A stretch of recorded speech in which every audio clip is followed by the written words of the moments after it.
Okay, so let's do a little video on how to set up the Stream Deck to do Talkback stuff. We got 4 mixes here: Paul, George, John, and Ringo. And I want to be able to select who I talk to and then be able to turn on and off the Talkback channel to speak to them as I want.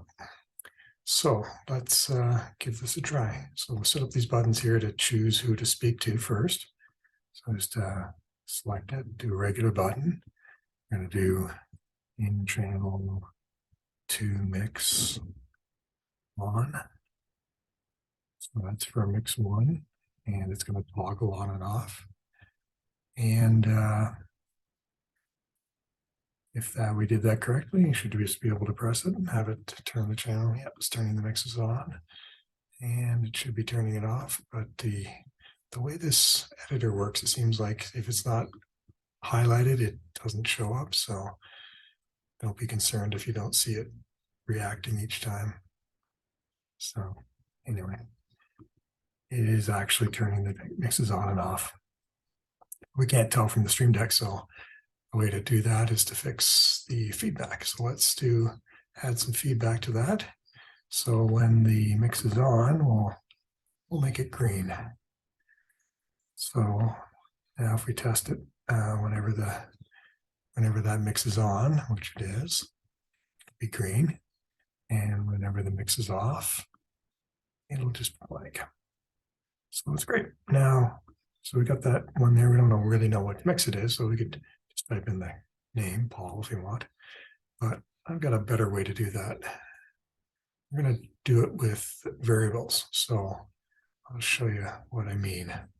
So we're going to add a variable here. So this is in channel. No, it's a mix. You want to do the mix name. So mix label name.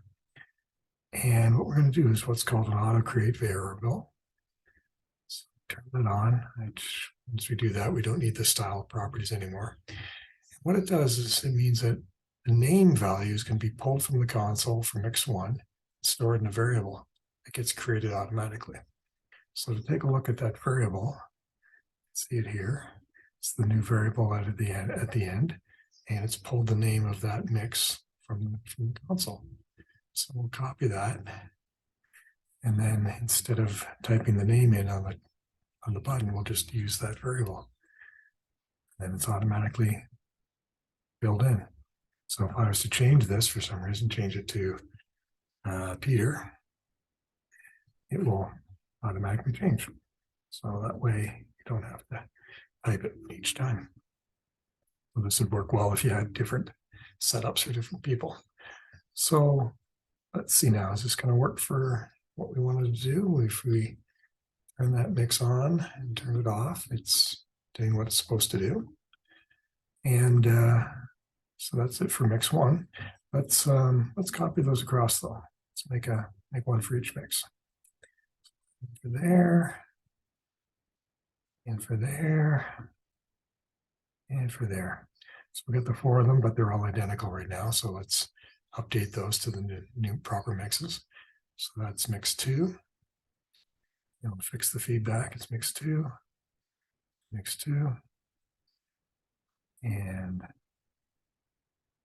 oops, 3 is what this one is.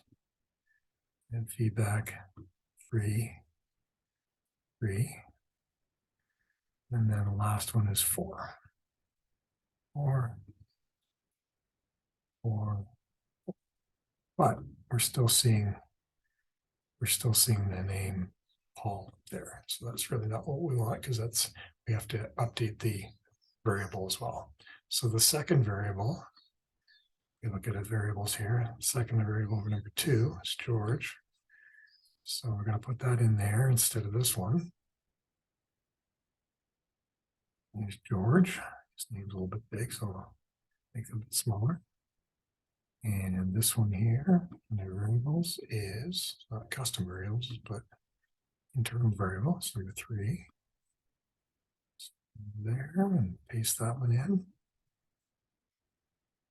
That. And then the last one, yeah, we know, looking at the other ones, it's just going to be number 4. And his name's a little bit big too, so. Okay, so we got the right names. We notice that it's like John's mix is already on, is that right? So we over here, is it on? Yes, it is. And off. Be nice if this updated properly, but it doesn't, unfortunately. Just believe me that the mixer is actually working the way it's supposed to. Okay, now it's deciding to update properly.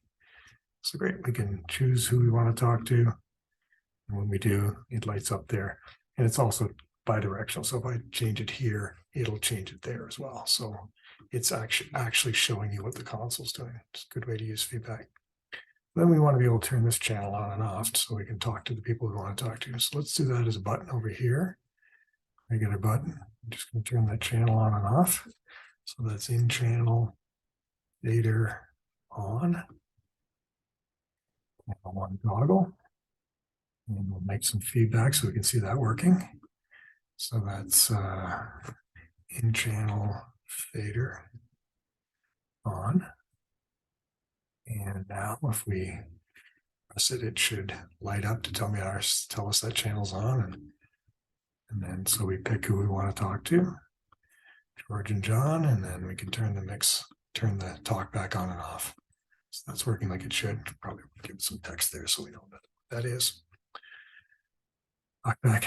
Now we could also, if we had this channel labeled, we could also pull the channel label from the console as well. But